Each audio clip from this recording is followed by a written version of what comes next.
लोगों ने दिया,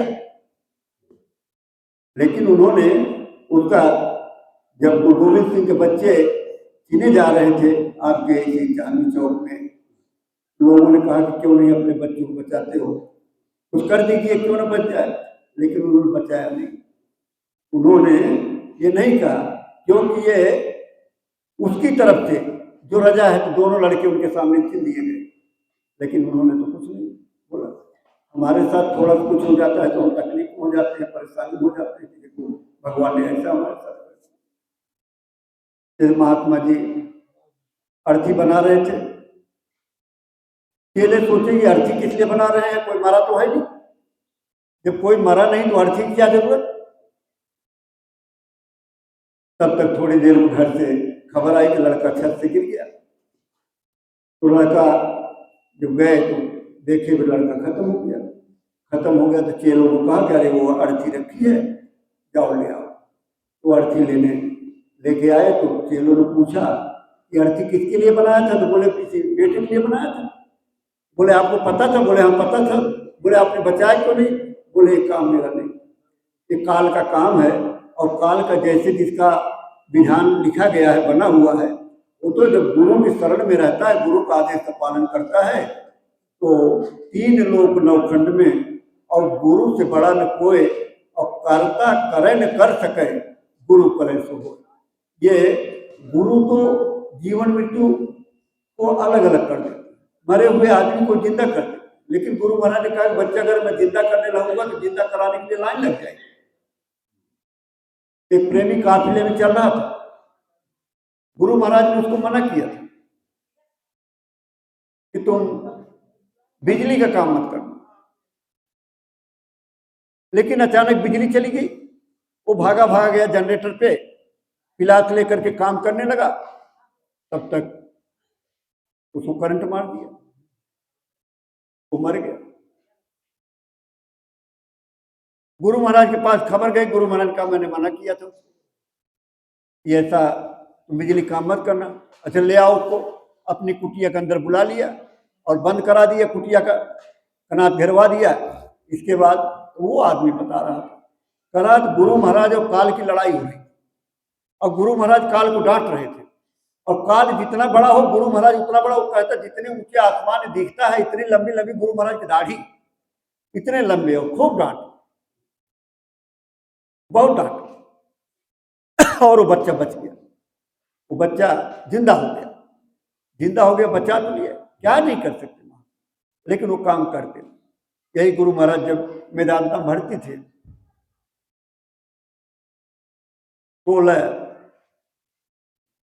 17 तारीख को, मई 17 को मीटिंग हुई। मीटिंग में डॉक्टर तिरहान जो वहाँ डायरेक्टर थे, उन्होंने बड़ा साफ कहा कि देखो ये महात्मा है, अगर ये ठीक होना चाहेंगे तो ठीक होंगे, जो करोड़ों आदमी ठीक कर सकते हैं उनको मैं नहीं ठीक कर सकता। ये ठीक होना चाहेंगे तो ठीक होंगे, और नहीं ठीक होना चाहेंगे तो नहीं ठीक होंगे। जो इलाज अस्पताल का नियम है वो मैं कर रहा हूँ, इनका यहाँ भी इलाज यही हो सकता है, यही ले जा करके आपके मथुरा में कर सकते हैं। 16 तारीख को गुरु महाराज ने इशारा किया था मुझे आश्रम ले चलो, तो 17 को मीटिंग हुई, 18 तारीख को फिर सुबह गुरु महाराज को मथुरा आश्रम ले जाया गया। उसके बाद 9:30 बजे गुरु महाराज का शरीर पूरा हो गया। उस समय गुरु महाराज ने कहा था भाई 3 दिन रखना, लोग दर्शन करेंगे।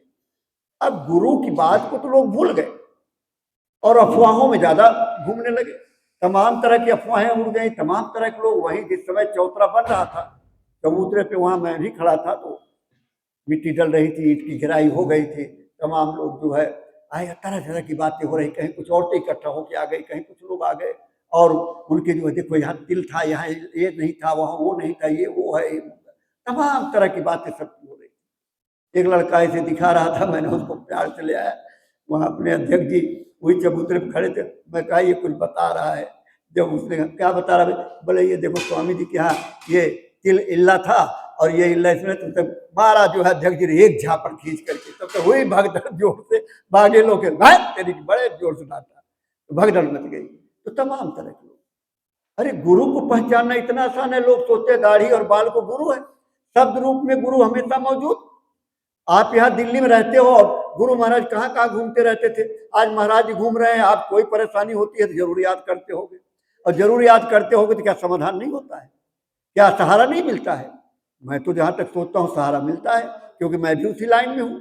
अगर कोई ऐसी परेशानी मुझे महसूस होती है तो मैं भी उस परेशानी के सामने यही याद करता हूँ कि क्या गुरु महाराज बैठे हैं? महाराज जी बैठे हुए, कोई नहीं बैठे, उनका शब्द हमेशा आपके अंग संग घूम रहे हैं। जैसे एक दिन मैंने सुनाया था कि भाई वो भगवान का भगत था, अच्छी कमाई थी, बहुत बढ़िया सब चल रहा था, तो जब चलता था तो भगवान के बगल बगल में तो दिखते तो थे नहीं, तो दो पैर उसके और दो पैर वो चलता था तो ऐसे बनते चले जाते थे। उसकी बेचारी की स्थिति ठीक नहीं थी। अच्छा देखो, जिसकी स्थिति खराब हो जाती है उससे सब कटने लगते हैं, गरीबी जिसको आ जाती है उससे कटते हैं। सामने आने लगेगा तो जरा कगड़ी आ जाएगी, कहीं भी कुछ मांगने न लगे, बड़ी विडंबना है। धनी के पीछे सब दोस्ती करना चाहते हैं, लेकिन गरीबी आ गई तो उसके भी बेचारे थोड़ा सा गरीबी आ गई, गरीबी आ गई तो परेशान रहने लगा, तो धीरे धीरे वो कदम नहीं नजर आए, एक ही दो पैरों का निशान आने लगा, चार पैर का आता था तो नजर नहीं आने लगा, तो भगवान को याद किया। जब भगवान को याद करने लगा तो भगवान कहने लगे जब तुम खुश थे, धन वाले थे, तो मैं तुम्हारे साथ साथ चलता था क्योंकि तुम भगत थे, लेकिन जब तुम्हारा सब साथ छोड़ दिए तो मैं तुम्हें गोदी में लेके चलता हूं, इसलिए दो ही पैर के निशान आते हैं, चार के नहीं आते हैं। ये दया कृपा प्रभु की होती है, प्रभु बर्दाश्त नहीं कर सकते। जैसे एक महात्मा ने किसी चेले को कहा कि वो नदी उस पार चला जा, और कोई सामान लाना था तो भेजा, तो लेकिन कुछ बोलना मत, कोई कुछ कहते, महात्मा को सब पता होता है, लेकिन देखो कैसे बात को घुमा देते हैं, बोलना मत, कुछ भी कहे कुछ मत बोलना, तो जा रहे थे चाहे तो नाई मिल गया, नाई मिल गया, चलो मौका मिला बाल छिला लेते, तो बाल छिलवा लिया, गंजा हो गया, गंजा हो गया तो नाव बैठ गया, कुछ लड़के बैठ गए, अब लड़कों ने मस्करी किया, उनको मजा आया, लगे तबले की तरह बजाने, अब बजाए, अब बेचारे गुरु जी ने कहा कुछ बोलना मत, अब वो जितने जोर बजाए उनके आंसू गिरे, दर्द हो रहा भाई, तबला की तरह बजा रहे हैं जोर जोर, आंसू गिर रहे लेकिन बोल नहीं रहे, और आगे गए तो भंवर आ गई पानी में, और नाव भंवर में घूमी और डूब गए, सारे मर गए, तैर के चले गए उस पार। सामान मान लेके कैसे आए, गुरु जी ने कहा अरे तुम कुछ बोल देते तो उनकी जान बच जाती।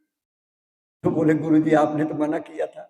बोले इसलिए तो मना किया, तो बड़े पापी थे, बड़े पापी थे, वो नहीं बन सकते। एक गुरु महाराज अपने दीवार बन रही थी खुद, ये मिट्टी वाला गारा और लिए दीवार ठोक रहे, कोई कलकत्ता जो सेठ आए थे कहने लगे बाबा जी से मिलना, बोले वो दीवार बन रही वहां है, तो गए तो और छिड़क उड़क लिए होंगे, लीला महात्मा की है, बोले जाओ, वो गए, बोले बाबा जी से मिलना है, तो किसी का यही तो है बाबा जी, बोले अच्छा ये है बाबा जी, ये तो लोगों को वो बाबा चाहिए जो बढ़िया कपड़ा पहना हो, बढ़िया सिंहासन बैठा हो, बढ़िया चंदन वंदन लगाया हो, वो महात्मा चाहिए, ये महात्मा नहीं सादे। अरे गुरु महाराज हमेशा सादगी में रहे, आपके साथ आप लोग तो नहीं रहे, लेकिन उस टाइम जो लोग थे, हमारी बड़ी माता वगैरह जो यहाँ ताई बोलते हैं, वहाँ सब लोग जाते थे तो गुरु महाराज साथ साथ गेहूँ काटते थे, साथ साथ बाजरा काटते, साथ साथ खेती करवाते थे, खुद करते थे, खुद सिखाते थे। यही मंदिर बन रहा, दीवार बन रहे, कितने लोगों को गुरु महाराज ने काम सिखाया, बच्चा ऐसे नहीं ऐसे करो, ऐसे नहीं ऐसे करो,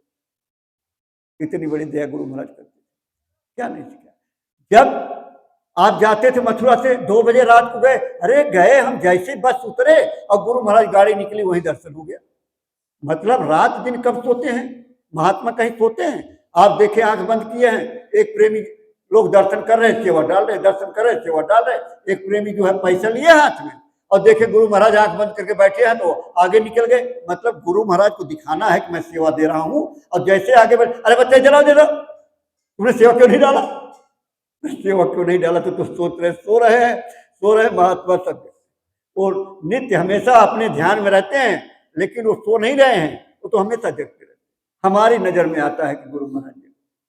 इसलिए प्रेमी भाई बहनों, आप लोग गुरु महाराज के आदेश निर्देश का पालन किया करो, जो भी आदेश निर्देश आए। देखो हम लोग सब लोग जुड़े हैं गुरु महाराज से अपने जीवात्मा के लिए, हमारी जीवात्मा का जन्म मरण खत्म हो जाए। हमको समय पहले से कुछ संस्कार था इसलिए जल्दी मिल गए, बिना संस्कार के नहीं। पूर्व जन्म के पाप से हर चर्चा न सुहाए, जैसे ज्वर के ताप से भोजन की रुचि जाए। अगर बुखार हुआ हो, कितना भी बढ़िया व्यंजन खाने को लाइए वो अच्छा नहीं लगता, आदमी नहीं अच्छा नहीं लगता। उसी तरह से अगर पूर्व जन्म का संस्कार नहीं हो तो महात्मा के पास इतनी जल्दी आदमी खिंचता नहीं है। चाहे वो कबीर साहब के चेले रहे हों, चाहे किसी रैदास के रहे हों, या किसी गुरु नानक देव जी के रहे हों, गोस्वामी जी को रहे हों, किसी के भी रहे हों, लेकिन वो संस्कार पड़ा है तो धीरे धीरे वो इस कलयुग में तो बहुत बड़ी दया बरस रही है। क्योंकि कलयुग में पॉपुलेशन इतनी बढ़ रही है। क्यों बढ़ रही है? कि ज्यादा से ज्यादा जीव पार हो जाए। लेकिन कब पार होंगे? जब गुरु के आदेश का पालन करें। गुरु जो कहेंगे उनके काम को सराहेंगे कि भाई ये काम आपको करना है तो आपको करना है, मना नहीं करना है। आप कोई बड़ा विशेष काम कर रहे हो, गुरु ने आदेश दे दिया, अब आपने कह दिया अरे गुरु जरा ये कर लो, तो सब बेकार हो गया। गुरु ने आदेश कर दिया तो छोड़कर फेंको, वो आदेश की तरफ भागो। और जब आदेश की तरफ भागोगे तो वो भी ठीक रहेगा और वहां आपका काम हो जाएगा। लेकिन यही हम फेल हो जाते। इसलिए सभी लोग एक तो सत्संग में बराबर आइए। जब भी सत्संग कहीं होता है तो सत्संग में सबको पहुंचना। दूसरे, गुरु महाराज के जाने के बाद गुरु महाराज ने कहा था कि देखो बच्चे आगे चल करके बहुत जय गुरुदेव हो जाएंगे। आज जय गुरुदेव नाम का झंडा लगा करके तमाम बाबा बन गए, तमाम लोग अपना प्रचार प्रसार कर रहे हैं, तमाम लोग करे मैं ही बाबा जी हूं। तो इस तरह का जब काल ने कहा, कि मालिक ने कहा कि मैं आऊंगा और अपने बच्चों को समझाऊंगा, ले जाऊंगा, तो बोले देखिए समझा के ले जाना, जबरदस्ती नहीं ले जाओगे। अगर आपकी बात मान लेंगे मैं रोकूंगा नहीं, लेकिन समझा के, जबरदस्ती नहीं। लेकिन एक शर्त और है कि अकेले आप आओगे और 40 हमारे होंगे, 40 बाबा। काल का देश है, 40 बाबा उनके घूम रहे हैं। तो 40 बाबा की कितनी शाखाएं, तो तमाम ऐसे एजेंट पैदा हो गए कि बाबा जी का। मैं खुद मथुरा आश्रम के मंदिर में गया तो एक सज्जन मेरे पास आए, अच्छे हट्टे कट्टे थे। अरे कहने लगे आप ग्वालियर गए हैं कभी? ग्वालियर? मैं कहा भाई मैं तो ग्वालियर नहीं गया हूँ। अरे बोले ग्वालियर में बहुत बढ़िया मंदिर बना हुआ है, वही मंदिर में बैठ करके एजेंसी हो रही है, वही लोग गाइड करते रहते हैं। अरे यहाँ क्या रखा है, अरे वहां चलो देखो वहां क्या नहीं है, ऐसे बोलते। मंदिर में ऐसे पढ़ा। मैंने कहा ऐसा भाई, मंदिर वहां बना, बहुत बढ़िया बना, मुझे मालूम है कैसे बना, क्या हुआ ये भी मुझे मालूम है, बाकी मुझे देखने की जरूरत नहीं, क्योंकि इस मंदिर से बढ़िया कौन सा मंदिर? विश्व में सबसे प्रसिद्ध मंदिर तो यह है। तो इस मंदिर को छोड़ करके हम उस मंदिर को देखने थोड़ा जाएंगे। लेकिन जब मैं चला आया आश्रम के अंदर, तब मेरे दिमाग में आया कि अरे ये वही लोग हैं जो भड़का करके ले जाते। अभी एक सज्जन का व्हाट्सएप आया मेरे पास, कहीं पे 2 दिन का शिविर, साधना शिविर लगाया जा रहा था, उन्होंने डाल दिया। इसके बाद मैंने उनको फोन किया, मैंने कहा ये तुमने पोस्ट डाला? बोले हाँ वो साधना शिविर लग रही है और वहां बहुत लोग जा रहे हैं। मैं कहा तुम भी जा रहे हो? नहीं जा नहीं रहा हूँ, लेकिन विचार बन रहा हूँ। तो उनको मैंने बताया फलाने नाम का आदमी है, और गुरु महाराज के समय की बात है। और गुरु महाराज जा रहे थे राजस्थान में, और राजस्थान से गुरु महाराज लौटे और रास्ते में गाड़ी खड़ी कर दिए। बोले वो हमारा सेवा नहीं दिया, उसको बुलाओ, उसको बुलाओ। कहा मेरी सेवा नहीं दिया? तो बुलाया गया, वो आए, सेवा दिए। वहां के जिम्मेदार थे, अध्यक्ष थे पूरे राजस्थान के। अब उन्होंने गुरु महाराज के लिए जमीन दिया था और खुद मंदिर बना करके अब उसके खुद जो है वो अपना मठ चला रहे। क्या करो? एक साध बाबा निकल गए हैं, वो भी लाठी लिए घूमते रहते हैं, वो भी कहानियां सुनाते रहते हैं। तो ऐसे तमाम लोग हैं, मत इन चक्करों में पड़ो। गुरु महाराज ने कहा मुझे देखो, अपने के देखो, तीसरे को बीच में मत लाना, आप फंस जाओगे, आपका परमार्थ खराब हो जाएगा। अरे दत्तात्रेय 10,000 बरस तक पेड़ पे लटक करके तपस्या किए, और अप्सरा ने ऐसा गिराया कि सारी तपस्या बेकार हो गई। आप ही समझ, तमाम महात्मा इस तरह से आए। और तमाम महात्मा ऐसे फंस गए, क्योंकि इंद्रासन हिलने लगता है, इंद्रासन अपना काल फेंच देता है। जाओ कोई न कोई प्रलोभन दो। अच्छा चलो मैं आपको एक बात बताता हूँ। अब तो आप लोग अच्छा रास्ता मिल गया है, गुरु महाराज मिल गए हैं, मनुष्य शरीर का रहस्य मिल गया है, मनुष्य शरीर से निकलने का तरीका मिल गया है, उस मालिक से मिलने का रास्ता मिल गया है। लेकिन जितने लोग बैठे हो, मैं सोचता हूँ एक दो छोड़ करके सबके घर में मंदिर बना हुआ है। कौन सा देवता आपके घर में नहीं बैठा? कहा एक ही साधे सब सधे, और सब साधे सब जाए। आप सबकी साधना कर रहे हैं और फिर कहते हो परमात्मा। तरक्की नहीं, तरक्की कैसे होगी? जब एक सेठ हो, देवी का पुजारी, और गुरु महाराज से नामदान मिल गया, अब साधना करे तो देवी जी सामने प्रकट हो जाए। तो गया गुरु महाराज के पास, गुरु महाराज से कहा कि मैं जब साधना बैठता हूं तो देवी सामने आ जाती है। बोले करते क्या हो? बोले साल में भंडारा करता हूं, 300 रुपए का भंडारा। उस समय 300 रुपए बड़ी होती थी, तो 300 रुपए का भंडारा करता।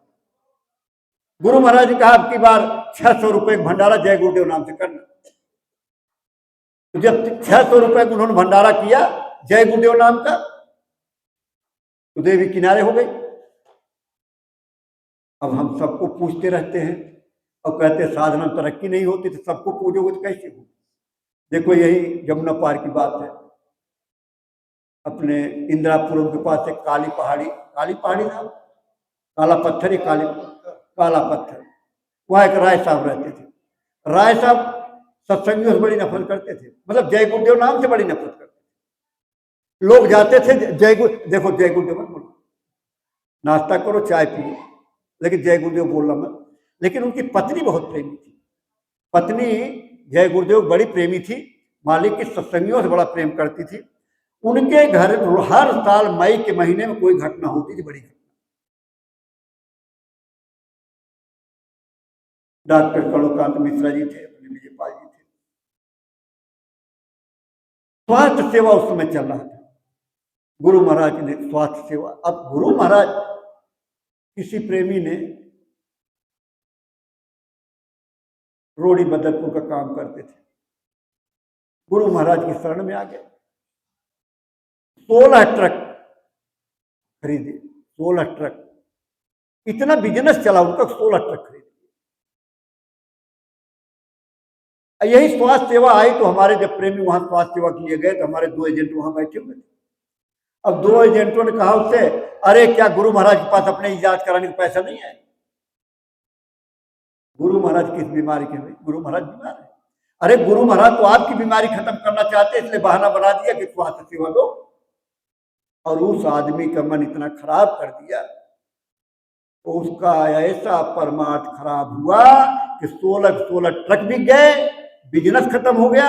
वो अपने अध्यक्ष जी से फोन करके कहा 50,000 रुपए दे दीजिए, हमारे बिजनेस में घाटा हो। गुरु की दया को लोग समझते नहीं। जब उनको कहा राय साहब को कि भाई स्वास्थ्य सेवा दो, स्वास्थ्य सेवा, तो स्वास्थ्य सेवा उन्होंने दिया। स्वास्थ्य सेवा देखिए जैसे मई लगा, अब रोज डर रही, हर साल का डर, तो डर रहे बेचारे कि अब तो कोई घटना घटेगी घर, तो घटना कोई घटी नहीं। मई बीत गया, बड़े खुश हुए, फिर भंडारा कराया। फिर राय साहब बहुत लग गए, इतने जुड़ गए, इतने दिल से, इतने प्रेम से जुड़े, खूब बड़ा भंडारा कराया। उसमें हम भी थे कार्यक्रम में, तो बराबर फिर हर साल भंडारा कराते रहे। लेकिन जब गुरु महाराज के शरीर पूरा हो गया तो फिर देखो एक मोटी बात बता दूं, लोग ऊपर ऊपर की बात सुनते हैं, ऊपर ऊपर की बात जानते हैं, लेकिन असली बात को भूल जाते हैं। गुरु महाराज के लिए किसी ने कह दिया कि उन्होंने नाम दान देने का अधिकार दे दिया, किसी ने कह दिया कुछ कर दिया। लेकिन 2011 में गुरु महाराज ने घोषणा पत्र जारी किया था, समझ लीजिए आप, 2 घोषणा पत्र जारी किया था कि मैं फलाने फलाने फला संत के उनको गुरु पिता स्वरूप समझते थे। जय गुरुदेव धर्म प्रचारक संस्था, जय गुरुदेव धर्म प्रचारक कोठी, इसका अध्यक्ष हूं, आजीवन रहूंगा। आज से पहले जितना भी आदेश निर्देश मेरा है, लिखित या मौखिक, सब खत्म किया जाए। बड़ी साफ बात है। देखो, कोई सर्कुलर जब ऑफिस से निकलता है, सरकारी दफ्तरों में या सरकारी किसी कामकाज में जब कोई सर्कुलर निकलता है, तो पिछला सर्कुलर खत्म हो जाता है और नया सर्कुलर लागू हो जाता है। तो जब गुरु महाराज ने ये साफ स्पष्ट शब्दों में कह दिया कि आज से पहले जो भी है सब आदेश खत्म किया जाता, रद्द किया जाता है, और किसी के पास अगर कोई कागज भी है तो कोई मान्यता नहीं होगी। तो हमें आपको तो सोचना चाहिए कि जब गुरु महाराज ने इतनी बड़ी बात कह दी तो पीछे जो कुछ कहा किया सब बेकार हो गया, लेकिन भागे चले जा रहे हैं, भागे चले जा रहे हैं। तो वहां आ गई छटनी होगी, छटनी होगी। बाबा जी ने कहा था छटनी होगी, तो छटनी होगी, तो छटनी हो रही है। अब जब गुरु महाराज ने कहा, मंदिर का निर्माण कराया और कहा इसमें जीता जागता देवता मेरे गुरु महाराज बैठे हैं, इसमें आते जाते रहना, बरकत मिलेगी। अब आप मथुरा छोड़ दिए। अब मथुरा छोड़ दिए तो क्या मिलना है? बरकत वहां मिल रही है, परिवर्तन होगा। कलयुग में कलयुग जाएगा, कलयुग में सतयुग आएगा जो 1000 वर्ष तक रहेगा। बाबा जी ने कहा मथुरा से होगा। दिल्ली से राजधानी चली जाएगी, बाबा जी ने कहा दिल्ली से राजधानी चली जाएगी। तो जब अभी तक भविष्यवाणी सत्य हुई है, ये भी भविष्यवाणी सत्य होगी। अरे भाई, वाल्मीकि जी ने रामायण लिखा राम के आने से 10,000 वर्ष पहले। वो भी तो डाकू थे, चोर थे, लूट लेते थे। और जब महात्मा मिले उनको और महात्मा ने कहा बच्चा ये काम मत करो, चोरी चमारी ठीक बात नहीं है, क्यों करते हो? तो उन्होंने कहा मैं अपने परिवार का परवरिश करता हूं। बोले क्या आपका परिवार आपका साथ देगा? बोले क्यों नहीं देगा? बोले पूछ के आओ। बोले अरे हम पूछने चले जाए और आप चले जाओगे? तो कहा इसी पेड़ में बांध दो। खुद ही बंधवा लिया। देखो दया कैसे की जाए, अच्छे जीव को कैसे पकड़ते हैं वो तो मालिक को पता होता। ये तो रगड़े झगड़े, अब बाबा जी ने कब रगड़े खाए हैं? तमाम मठों में, मंदिरों में, गिरजाघरों में, गुरुद्वारों में, कहाँ कहाँ नहीं, तीर्थों में क्या क्या नहीं किया गुरु महाराज। पतीले माजे, कड़ाहे माजे, लंगोटी फीकी, क्या चिलम भरी, लेकिन मालिक का रास्ता बताने वाला कोई मिला ही नहीं। और मिला तब जब उन्होंने संकल्प कर लिया कि शरीर को खत्म कर दो, तब मिल गया। इशारा कर दिया, और इशारा कर दिया तो मिले भी कहा? अलीगढ़ में। बताइए मथुरा हितौरा कितनी दूर, लेकिन ढूंढ डाले पूरा हिंदुस्तान और मिले कहा? अलीगढ़। तब भेदी महात्मा मिल गए, और मिल गए उनको रास्ता दे दिया। तो जितने महात्मा आते हैं इसी तरह से उन्होंने कहा कि मुझे बांध दो और अपने घर जाओ, पूछ के आओ।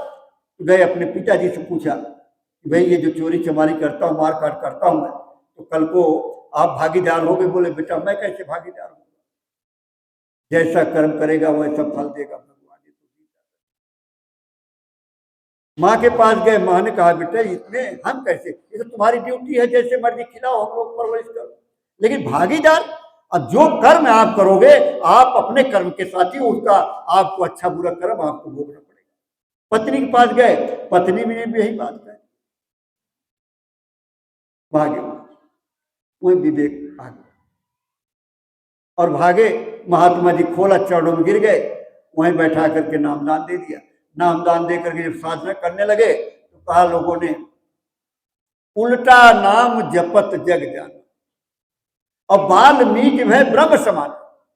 उल्टा नाम, यानी वाल्मीकि के लिए कहा उल्टा नाम जपत। वो मारो मारो काटो काटो वाली बात करते थे, तो उल्टा नाम, वो मरा मरा मरा कर, मरा मरा मरा मरा मरा राम राम राम राम राम हो जाता है। तो मुझे बताओ भैया, जो मरा मरा कह सकता राम राम नहीं कह सकता?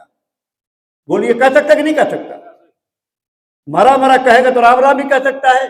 लेकिन जब गुरु महाराज मिले उसको बताया उल्टा। क्या उल्टा? ये जो दोनों आंखों के मध्य में आपकी जीवात्मा बैठी हुई, जीवात्मा की आंख से ऊपर की तरफ उलट करके जब साधना किया, नाम किया, जैसे सुमिरन ध्यान भजन आपको बताया गया है, उल्टा अपनी जीवात्मा की आंख को उलट करके साधना, उल्टा नाम जपत, जाप किया, साधना किया, तब दुनिया जानी वाल्मीकि भय ब्रह्म समाना। जब ब्रह्म के समान जब प्राप्त कर लिए तो खुद ही ब्रह्म। वैसे तो आप सभी ईश्वर के ही अंश हो, आपके अंदर जो जीवात्मा है ईश्वर का ही अंश है, आप सब भगवान स्वरूप हो। सिर्फ ये है कि आप अपने आप को पहचानते नहीं हो, जानते नहीं हो, उस चीज को पाना नहीं चाहते हो। अगर पाने की लालसा और तड़प हो, लेकिन फिर भी हम लोग सौभाग्यशाली हैं कि गुरु महाराज ने ढूंढ के निकाल लिया, हमको आपको पकड़ लिया, समझा दिया और हम उनको बात समझ गए। नहीं तो हम लोग भी पड़े रहते अपने, दुनिया भर के लोग घूम रहे हैं, टहल रहे हैं, खा रहे हैं, पी रहे हैं, तमाम तरह के दुराचार व्यभिचार सब कर रहे हैं, तो उसी में हम लोग भी रहे होते। लेकिन दया कृपा थी मालिक की, इसलिए हम लोगों को जो है कुछ ऐसा रास्ता मिल गया है, तो हमको उस काम को करना चाहिए। कभी झूठ मत बोलो, बेईमानी मत करो। लेकिन जितने लोग बैठे हो, देखो झूठ तो एक मुझे लगता है कि तो वो है जन्मजात मामला है।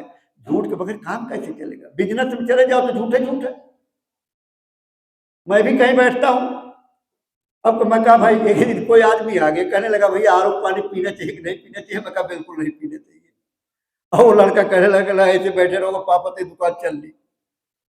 आर पानी सही मैं नहीं पीता, कहीं मजबूरी पी लिया। आर पानी कोई बहुत अच्छा थोड़ा ही है, लेकिन आजकल बहुत बढ़िया बढ़िया ऐसा फिल्टर उल्टर सब आ गए हैं कि थोड़ा उसको उस तरह बनाने के लिए, ये टेक्नोलॉजी कमाने के लिए है। बढ़िया पानी कुएं का होता था, हैंड पाइप से बढ़िया पानी आता था। आजकल जमुना पानी, दिल्ली वाले क्या पानी पीते हो तो समझते हो।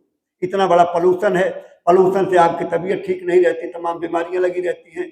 खान पान जो खाते हो, सब्जियां हैं, कीटनाशक है, इतना सब कुछ लगा हुआ है। हम शाकाहारी तो हैं, लेकिन शाकाहारी इतनी कीटनाशक दवाइयां, इतनी खाद, इतना पोटाश सब्जियों में पड़ा रहता है, आपके अनाज में पड़ा रहता है, और फिर आप कहते हो शाकाहारी। तो शाकाहारी रहने के लिए कहते हैं, चाहे अग्नि में मुझे जलना हो, चाहे कांटों, गाते कि नहीं गाते, कांटों पर मुझे चलना हो, चाहे छोड़ के देश निकलना हो, रहे ध्यान तुम्हारे चरणों में। है कितना बढ़िया लगता है जब गाते हैं हम, कितना बढ़िया लगता। लेकिन सुरती नहीं छूटती, बीड़ी नहीं छूटती, गुटखा नहीं छूटता, खेले रहते हैं रोज जो है गुटखा पे गुटखा, गुटखा पे गुटखा। अब कहा जाता है कि देखो ये मत। गुरु महाराज ने बड़ा साफ कहा था कि बच्चा मैं तो कभी पिया नहीं, नहीं पीते हो तो बड़ी अच्छी बात है। अरे आप देश छोड़ने की बात कर रहे हैं, आप एक बीड़ी और गुटखा और तंबाकू ये नहीं छोड़ पा रहे हो। मत पियो, मत खाओ, कोई भी ऐसे नशे वाली चीज मत करिए, ये सब नशे वाली चीज। बीड़ी तंबाकू कोई अच्छी चीज है? कैंसर हो जाता है गले का, मुंह का, तमाम। बताए थे ना, वो गुटखा चखता था, सिर्फ चखता था उसका स्वाद, और स्वाद चखते चखते चखते चखते कैंसर हो गया उसका, यहाँ गाल में ऐसे छेद हो गया, निकल गया। ऐसे मैं ऐसा नहीं है, रोग तो सबको हो जाता है, लेकिन कुछ चीजें ऐसी हैं जो नुकसान करती हैं तो उसको छोड़ना चाहिए। कहीं खुद अपने को ऐसे स्थान पर खड़ा करके देखना चाहिए कि क्या मैं इस लायक हूं? गुरु महाराज ने जो जो आदेश दिया है उस लायक मैं बन पा रहा हूं? बुरा खोजन मैं चला, बुरा न मिलिया कोई, जब दिल खोजा अपना तो मुझसे बुरा। हमारे अंदर बुराई होती है इसीलिए दूसरा मुझे बुरा नजर आता है। अगर हमारे अंदर बुराई नहीं है तो दूसरा क्यों बुरा नजर आएगा? किसी को क्यों बुरा सोचना? बुरा सोचने की जरूरत नहीं। देने वाले ने जब पैदा किया है तो देगा। जैसे अपने एक वैद्य जी थे, वैद्य जी के घर से लिस्ट मिलती थी, जब वो दुकान पे जाते थे वैद्य जी तो लिस्ट मिलती थी कि आज इस सामान की जरूरत है। अब हम लोग क्या करते हैं, हम लोग तो सोचते हैं घर में बढ़िया पैसा आ गया तो थोड़ा थोड़ा खरीद के रख लो, थोड़ा जेवर बनवा लो, कल ये काम करेगा वो काम करेगा। अरे रुपया रखो बैंक, अरे देखो जब पकड़े जाते हैं तो करोड़ करोड़ रुपया घर में मिलता है, बैंकों में अलग, लॉकर में अलग। लेकिन वैद्य जी भगवान पे भरोसा करते थे और वो लिस्ट बनती थी कि आज ये सामान की जरूरत है, वो सामान जो है वो बेचते थे, दवाई देते थे। जब पैसा पूरा हो जाता था वो अपना वो खाता बंद। अब कोई मरीज आ जाता था तो पैसा नहीं लेते, बोले आज का खर्चा हो गया। एक दिन किसी आदमी की गाड़ी खराब हो गई, धूप बहुत थी, गाड़ी को मैकेनिक बुलाया, मैकेनिक बोला साहब थोड़ा समय लगेगा, तो धूप में खड़े थे तो वैद्य जी ने बुलाया, बोले आओ छाए में बैठ जाओ। तो छाए में बैठ गया, बैठ गया तो बड़ी देर तक बैठा रहा। वैद्य जी की टाइम हो गई जाने की, लेकिन वैद्य जी बैठे रहे। तो सोचने लगा अपने मन में कि वैद्य जी बैठे हैं और हमारे लिए बैठे हैं, तो क्यों न वैद्य जी से कुछ ले लिया जाए, भाई इनकी भी आमदनी हो जाएगी और हमारा तो चलो टाइम पास हो गया। गाड़ी ठीक हो रही है, तब तक गाड़ी ठीक होने वाली थी। तो उसने कहा कि वैद्य जी हमको उनको दवाई चाहिए थी। बोले क्या? बोले मेरे औलाद नहीं है, मेरे बच्चा, कोई दवाई दे दीजिए, कोई बच्चा अच्छा हो जाए। तो वैद्य जी ने 2 आने की 4 आने की जो पुड़िया बना करके दे दिया और पैसा देने लगे। तो वैद्य जी ने मना कर दिया, बोले पैसा नहीं लूंगा क्योंकि पैसा मेरा तो काम हो गया, मेरे घर के खर्चे का तो पैसा आ गया, अब उसके बाद जो दवाई देता हूं मैं उसको पैसा नहीं देता। धीरे धीरे धीरे धीरे एक बच्ची थी वैद्य जी की, वही दुकान में बैठी थी, उसने देखा था बच्ची को, वो चला गया। भगवान की दया और कृपा, वैद्य जी की दवाई काम किया, या ऊपर वाले कृपा हुई, उसकी भी एक लड़की पैदा हुई। इसकी लड़की सयानी हो गई, शादी लायक हो गई। इधर वैद्य जी की लड़की सयानी हो गई। अब वैद्य जी ने की पत्नी ने और लिस्ट बना दिया लड़की के दहेज का।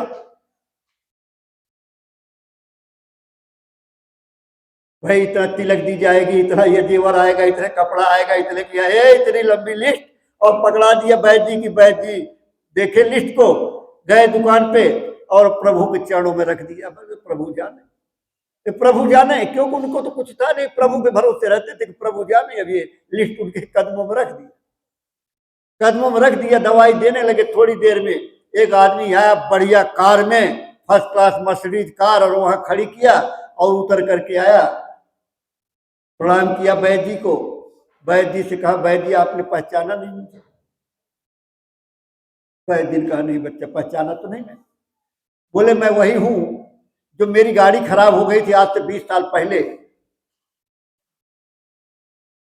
आपसे मैं दवाई लिया था, मेरे कोई औलाद नहीं थी, तो मेरे लड़की पैदा हुई, अब उसकी शादी हो रही है, तो मुझे याद आया कि आपकी भी बच्ची थी और आप तो पैसे ही नहीं लेते अपने खर्चे के, तो अब तो शादी लायक हो गई होगी, तो उसका खर्चा कहां से आएगा? तो मैं वो सब दहेज का सामान लाया, पैसा कौड़ी जेवर सब लेकर के आया। उन्होंने कहा प्रभु की लीला, प्रभु की लीला। तो जब भगवान पे और गुरु पे अपने भरोसा करोगे तो सब काम आपका निपट जाए, कुछ रुकने वाला नहीं है। लेकिन आप डगमग हो जाते हो, आप डगमगा जाते हो, इसलिए मामला गड़बड़ हो जाता है। आप किसी महीने तो बड़ा गुरु की तरफ भागते हो, एक तार चलो, कछुआ की तरफ। खरगोश बनने की जरूरत नहीं है, छलांग मत लगाइए। अगर छलांग लगा दिया आपने तो छलांग लगा के आगे पहुंच गए, फिर गड़बड़ हो गया। एक सर चलो, कछुआ की तरह धीरे धीरे चलिए, संगत से जुड़े रहिए, संगत से लगे रहिए, सत्संग में आते जाते रहिए, गुरु के वचन जो सुनाए जाए सुनते रहिए, और जो आदेश निर्देश आए वो पता लगता रहता है तो उसको करते रहिए। इस तरह जब चलते रहेंगे तो जीवन पार हो जाएगा और तकलीफ भी। अब आप उछलने लगते हैं तो उछल कूद नहीं करनी। देखो गुरु महाराज की ऐसी दया होती थी। ये एक बार मैं दर्शन करने के लिए कार्यक्रम का था, तो कार्यक्रम में घर आना था दिल्ली, तो ये हुए चलो दर्शन कराए। तो बड़ी लंबी लंबी लाइनें लगती थी उस टाइम मैदान में, मंदिर के पीछे वही गड्ढा पटा था, और गुरु महाराज का मंच जो है उस समय कैंटीन की तरफ वाली दीवार की तरफ यहाँ मंच बना हुआ था।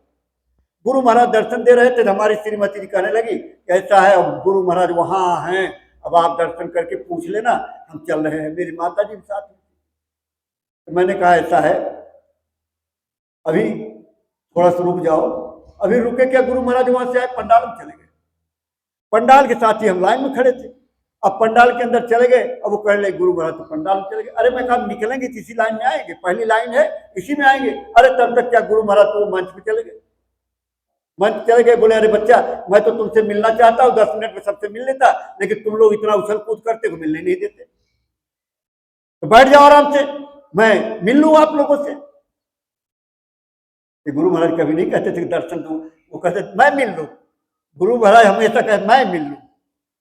तब उस लाइन में 16-17 लाइन थी, उस लाइन में जो है शुरू हो गए गुरु।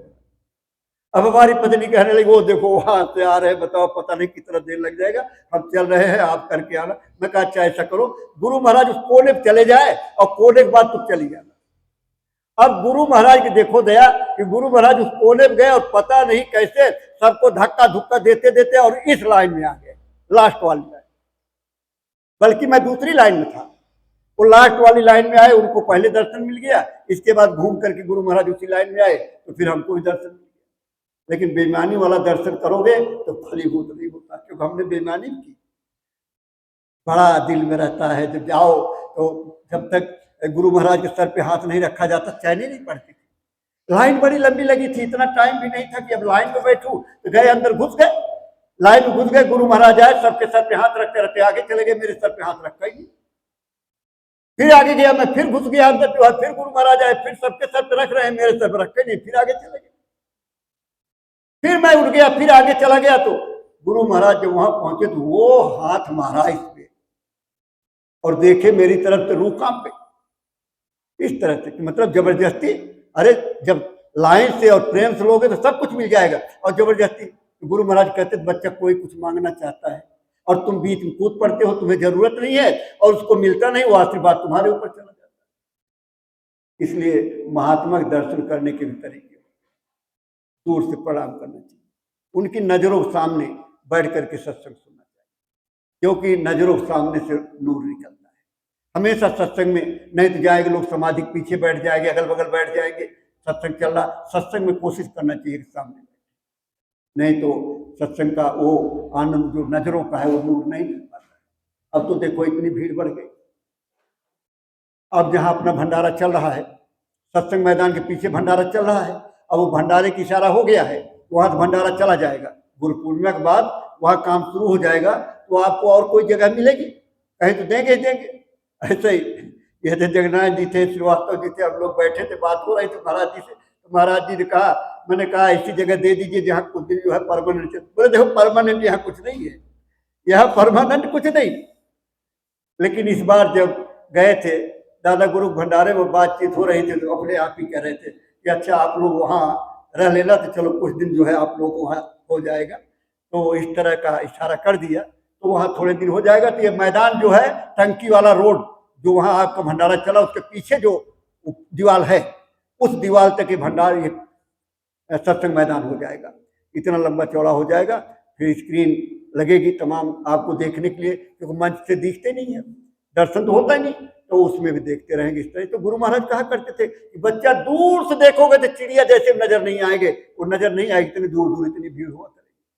तो गुरु महाराज ने तो कहा, लोग हल्ला कर रहे हैं कि चौथी जंग होने वाली है, अब ये होने वाला है, अब वो होने वाला। अरे बाबा जी ने ये कहा था, खितौरा के लिए 10 करोड़ लोग यहाँ इकट्ठा होंगे। आप उस बात को तो लोग भूल गए कि 10 करोड़ लोग इकट्ठा हो गए, कोई शहर नहीं होगा, कोई तीर्थ स्थान नहीं होगा, हाँ एक नदी जरूर होगी। ये तब गुरु महाराज ने कहा था जब ये खितौरा का शुरू भी नहीं कराया था, और जब खितौरा गए थे तब मंच से कहा था कि यहाँ 10 करोड़ लोग इकट्ठा होंगे। ये सब भरोसा रखो, आप लोग आपस में प्रेम, ये प्रेम का दरबार है। प्रेम नहीं होगा तो भाई भाई का रिश्ता किस काम का? अगर प्रेम ही नहीं है तो रिश्ता किस चीज का? तो गुरु से प्रेम करो, प्रेम करोगे तभी तो रिश्ता बनेगा, और प्रेम ही नहीं करोगे तो रिश्ता कैसे बनेगा? गुरु से प्रेम किया जाए, सुबह शाम जब वो गुरु के आगे बैठ करके आंसू गिराओ, रो। कैसे नहीं बनेगा, कैसे नहीं दिखेगा? खूब दिखेगा और खूब बनेगा। ध्यान भजन क्यों नहीं बनेगा? लेकिन यह है कि उनकी रहनी गहनी में चलोगे। देखो डॉक्टर कमलाकांत मिश्रा जी, मैं थोड़ा सा उनका दृष्टांत बता के समाप्त करूंगा। पंडित परिवार में रहे, उनके फादर सिलाही उलाही भी थी उनकी। एक बार कहीं डूब रहे थे मिश्रा जी, कोई नहीं था, तो गुरु महाराज अपनी धोती फेंक करके, ये साफा का फेंक करके उनको बाहर निकाला और फिर गायब हो गए। सिवान जिले के जगन्नाथ जी हैं, मिश्रा जी टीचर भी रहे, पढ़ाते भी थे। उनके दोस्ती में जगन्नाथ जी ने कहा कि मेरे गुरु, वो नामदानी थे, बोले हमारे गुरु महाराज आ रहे हैं, चलो दर्शन करा लाए। मिश्रा जी दर्शन करने के लिए, हाल था ऐसे जैसे आप लोग बैठे हैं, ऐसे हाल था, हाल में गए बैठे। जब गुरु महाराज आए तो मिश्रा जी ने कहा मैं तो इनको कहीं देखा हूं, थोड़ी पुरानी बात हो गई थी, बोले कहीं देखा हूं, याद करने लगे कहीं देखा हूं। तब तक गुरु महाराज ने कहा अच्छा जो सत्संग कल सुना था वो हाथ उठाओ, और जो सत्संग नहीं सुने हैं वो बाहर चले जाओ। तो मिश्रा जी खड़े हो गए। फिर गुरु महाराज ने कहा जो सत्संग नहीं सुने हो कल खड़े हो जाओ। फिर भी कोई नहीं खड़ा हुआ। तो गुरु महाराज ने इशारा, खड़े हो, आपने कल सत्संग सुना था? नहीं जी, मैं तो पत्रिका पढ़ा था। आपने सुना था? नहीं जी, मैंने कल सत्संग नहीं सुना था। 10-11 आदमी खड़े हो गए। गुरु महाराज ने एक को खड़ा किया कि सत्संग सुना? बोले बाहर जाओ। तो मिश्रा जी बाहर चल दिए। तो गुरु महाराज ने मिश्रा जी को रोका, बोले तुम बैठ जाओ। मिश्रा जी ने कहा मैंने सरकार वो सत्संग नहीं सुना कल। बोले तुमने सत्संग नहीं सुना है, लेकिन सत्संग की रहनी गहनी को अपनाया, इसलिए तुम यही बैठे। और वहीं गुरु महाराज ने उनको नामदान दिया। जब मिश्रा जी दिल्ली मथुरा आने के लिए, दिल्ली तो नहीं मथुरा आना था, लेकिन मथुरा उथुरा के लिए पैसा वैसा नहीं होता था, इतना परिवार भी था, तो उसमें मिश्रा जी छोड़ने आए थे, ट्रेन में बैठाने आए थे लोगों को। तो बोले भाई, किसी ने कहा अरे वो फलाने नहीं आए, बोले वो नहीं जा रहे हैं, तो उनका टिकट तो फालतू हो गया। बोले अरे फलानवा चलेगा, मिश्रा जी का नाम लेके बोले चलेगा मथुरा। अब मिश्रा जी बड़े खुश हो गए, बोले अरे टिकट है फ्री में चल। तो मिश्रा जी बैठ करके चले आए मथुरा। मथुरा आ गए, गुरु महाराज का दर्शन वर्शन हो गया। फिर गुरु महाराज ने उनको दिल्ली भेज दिया। तो मिश्रा जी बताया करते थे कि मैं दिल्ली आया तो मेरी जेब में 15 पैसे थे, अगर मेरे जाते वक्त भी 15 पैसे रहेगा तो मैं समझूंगा सब तो मूलधन में आ गया, हमारा मूल तो है ही है, सब ब्याज में मिल गया। और मिश्रा जी बराबर जब जाने लगे और प्रचार प्रसार में लगे रहे, और इसके बाद मकराना में पत्थर खरीदने के लिए गुरु महाराज ने जब उनको भेजा, तो उन्होंने कहा कि एक लड़का, गुरु महाराज ने कहा कि मथुरा के लिए दे दो। तो 4 लोगों का नाम मिश्रा जी ने भेजा था। माननीय विजयपाल सिंह का नाम गुरु महाराज ने प्रपोज किया। गुरु महाराज ने कहा कि ये लड़का ठीक है। फिर मिश्रा जी ने एक बात कही कि देखो, कोई भी आदेश आए मथुरा से कभी ना मत करना। आज के तारीख में भी वो काफिला में महाराज जी साथ रहते हैं, जो भी आदेश निर्देश आता है, अपने मौर्य जी हैं, जगनारायण जी हैं, वास्तव जी हैं, सबको वो कहते भाई ये सामान की जरूरत है और ये लोग करा करके भेजते। जैसे भी पाइप की बात आई थी, वाल की बात आई थी, तार की बात आई थी, अभी फिर तार की बात दोबारा आ गई। ये तमाम खर्चे संस्था में लगे रहते हैं। ये खर्चे क्यों हैं?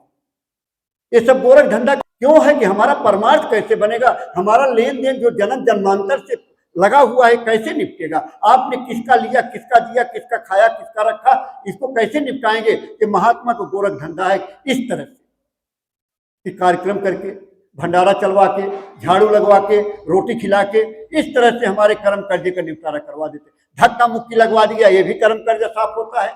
मंदिर में जाते हो, धक्का पहलवान बनते हो, उसी में ऐसी ऐसी बुढ़िया, ऐसी ऐसी माता जिससे चला नहीं जाता, वो भी धक्के चली जाती है। डोल नहीं रही, उठाना पड़ रहा है, तभी अरे माता जी कहाँ तुम चली आई, लेकिन नहीं भाई जाना है, भीड़ में जाना है। ये भी कर्म कर्जा उतारने का तरीका है महात्माओं का, तो कर्म कर्जा। तो आज भी अपने माननीय अध्यक्ष जी जैसे शुरू से स्टार्ट किया था, नौकरी से रिटायर होने के बाद महाराज जी ने अपने पास रख लिया। अब कहने लगे यही रहेंगे, यही करेंगे, लेकिन फिर भी कभी कभी मौका दे देते हैं, मौका मिल जाता तो चले आते हैं। तो गुरु महाराज ने उनसे एक बात कही, बोले बच्चा 2 काम करना, एक तो हिसाब का सच्चा और लंगोट के पक्का रहना। कोई दिल्ली प्रदेश का ऐसा परिवार नहीं कह सकता है, किसके घर नहीं जाते थे, सबके घर घर जाते थे, रात की ड्यूटी करते थे, 4 बजे मोटरसाइकिल पे उठ के भजन घरों में चले जाते थे। लोग भजन करते थे, वहां चले जाते थे, वहीं लोगों से बात करते थे, वहीं सत्संग की, सेवा की सारी बात हो जाया करती थी। इतना परे है। अच्छा 11 बजे सत्संग है तो देखो 12 बजे से शुरू नहीं होता। अब हमारे कई लोगों ने कहा अरे 12 बजे से पहले शुरू ही नहीं होता। अरे भाई 12 बजे से पहले क्यों नहीं शुरू होता? आप ये क्यों नहीं सोचते 11 बजे आए हैं तो 11:45 बजे पहुंच जाए? जब 11:45 पहुंच जाओगे तो शुरू हो जाएगा, क्यों नहीं शुरू होगा? लेकिन जब आप ही की सोच खराब है, जब सोच के चलते हो 12 बजे से पहले तो शुरू ही नहीं होगा, तो किस लिए जल्दी जाना है? तो जल्दी नहीं जाओगे तो कैसे होगा? तो जल्दी टाइम की बात, टाइम का ध्यान दीजिए, समय से आइए, समय से आएंगे। समय देखो, मैं आपको बताऊं, आज हमारे सेठ जी भी आए हैं समय निकाल करके। 9 बजे का रखा गया था, जहाँ अपना महीने का वो साप्ताहिक प्रांति हुआ करता है अतर सिंह के यहाँ राजापुरी में। राजापुरी में भी आज संख्या बहुत कम रही, लेकिन राजापुरी से हम लोग जब महिपालपुर पहुंचे तो महिपालपुर में भी 6 आदमी 7 आदमी टोटल, लेकिन हमारे लोग थे। इसी बीच में अपने जो महामंत्री हैं राजीव शर्मा जी, उनकी माता जी का शरीर आज रात को 2:30 बजे पूरा हो गया था। उनका मैसेज आ गया था तो सबको सूचना दी गई, तो काफ़ी प्रेमी आ गए। तो हम लोग जो है उनके सुभाष नगर श्मशान घाट पे वहाँ पहुँच गए थे। वैसे फ़ोन भी किया गया, मैसेज भी डाल दिया गया था लोगों को कि बड़े प्रेमी, वो परिवार बहुत प्रेमी था। ओंकार सिंह जी बता रहे थे कि जब हम लोग लिखाई करने जाते थे तो कहती थी रोटी खाए बगैर नहीं जाना, रोटी खा के जाना, इतनी प्रेमी थी। उनके पिताजी भी थे राजीव शर्मा के, वो भी बहुत प्रेमी थे। वो तो पहले चले गए, लेकिन माता जी अस्वस्थ तो काफ़ी दिन से चल रही थी, लेकिन चलते फिरते अपना ऐसे आज शरीर पूरा हो गया। तो वहाँ भी गए थे हम लोग। तो देखो ये सत्संगी एक परिवार है, तो परिवार है, अच्छा है बुरा है, दोनों में शादी है ब्याह है, तो हम लोग को जाना चाहिए, करना चाहिए। कोई थोड़ा सा और कहीं ऐसी स्थिति होती तो भी जाना चाहिए, क्योंकि गुरु महाराज ने कहा कि सगे भाई से ज़्यादा सत्संगी भाई होते हैं। इसलिए हम लोगों को उस चीज़ में हमेशा तो समय थोड़ा सा आप लोग मेरा ये अनुरोध है, प्रार्थना स्वीकार करिए कि आप लोग समय का ध्यान दीजिए। समय से आएंगे तो समय से सत्संग खत्म हो जाएगा, और समय से जो आप सोच के आते हो, फिर बाबा जी ने कहा था कि मेरे शाकाहार का प्रचार जन जन तक, तो जन जन तक पहुंचाने के लिए शाकाहार का प्रचार हमको समय एक हफ्ते में एक समय इतवार का हमें निकालना चाहिए। जहाँ जैसी व्यवस्था हो उस तरह से अपना प्रचार प्रसार भी होना चाहिए। क्योंकि जब इसी से परिवर्तन होना है तो हम प्रचार प्रसार में क्यों पीछे रहते हैं? तो प्रचार प्रसार में पीछे नहीं रहना चाहिए। अब किसी ने कोई बात कह दी, हमारा मन खराब हो गया। क्यों मन खराब करते हो?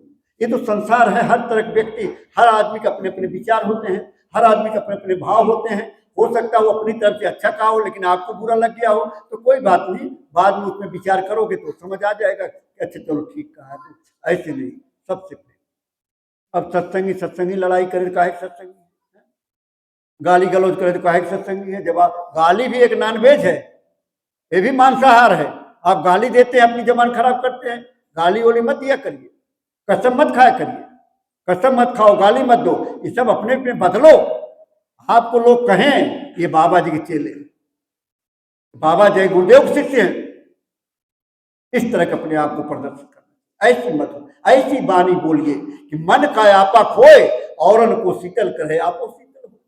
इस तरह का भाषा का प्रयोग करना चाहिए। बड़े कोई नाराज भी हो जाए, कोई गाली भी दे दे, कोई बात नहीं, दे दिया तो दे दिया, बर्दाश्त कर लो, बर्दाश्त कर लो, लेकिन वो थोड़े बर्दाश्त कर। इस चीज़ों का सब लोग ध्यान करिए। और थोड़ा सा जल्दी हम लोग आ गए, क्योंकि यहाँ आए तो जल्दी आ गए। फिर राम जी को कहा भाई लोगों को थोड़ा, लेकिन 4 बजे था तो खैर शुरू किया मैंने। 4 बजे प्रार्थना तो हो रही थी, लेकिन 4 बजे भी प्रार्थना होने के बाद तब कार्यक्रम शुरू हुआ। इंतजार कर रहे थे कि आप सब आ जाएंगे, लेकिन चलो आप लोग आ गए, आपका दर्शन हो गया, ये तो बहुत बढ़िया हो गया। देखो ये तो है गोष्ठी, एक बार सब लोग मालिक का नाम लीजिए, जय गुरुदेव। ये आज गोष्ठी रखी है, ज्यादा देर आप